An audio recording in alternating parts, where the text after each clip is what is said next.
Glenn, if you stay with us, we are going to stay in Europe now. And EU Chief Ursula von der Leyen faces a no-confidence vote in the European Parliament today. The challenge, led by far-right Romanian lawmaker Georgi Popera, accuses her of lacking transparency over COVID vaccine deals. Von der Leyen called the move a conspiracy-laden attempt to divide Europe. She warned that Europe must stay united amid global challenges. Despite grievances from left and centrist groups, the motion is unlikely to pass. Major parties, including the EPP and Socialists, have rejected the bid to oust her. Well, Glenn, thank you for staying with us as we look at potential instability within the EU bloc. This move coming from right-wing parties looking specifically at COVID deals that took place. I want to first link this back to Ukraine and then also talk about the wider ramifications. But the EU has, of course, been a bloc of general unity. There are a couple of outliers there. But how influential could a situation like a vote of confidence be for the bloc that is currently dealing with the Russia-Ukraine war and other issues like tariffs as well? Okay, I mean, these things are at the moment are particularly dangerous. I mean, from the beginning, one of Russia's aims has been to break up the European Union, and Brexit and getting UK out of the European Union was a fundamental part of that. And Brexit came from Russian money. So I think that what you're looking at here is either more Russian pressure on anti-West people like Ursula, or it's people trying to take advantage of the current weakness, you could say, in the European Union. I mean, it's not acting in a strong way as it should be. And one of the reasons for that is because the European Union was never designed to be a bloc to actually to fight a war. It was just designed to be a bloc for economy.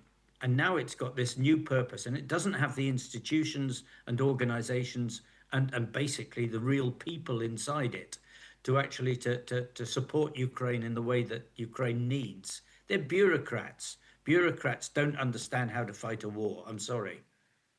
And then let's now look at the actual motion itself, Glenn. Of course, a lot has been said around COVID vaccine deals, about PPE deals. Of course, in the United Kingdom, it was a huge scandal with billions of pounds spent globally on trying to protect communities and countries against, at a time, an unknown virus. Do you think that this issue is a snapshot into a potential lack of transparency over such deals? And do you think more should be done in future situations where there is an urgent response like the COVID-19 pandemic to make sure that these things are out in the open, public knowledge, and potentially available for everyone to see?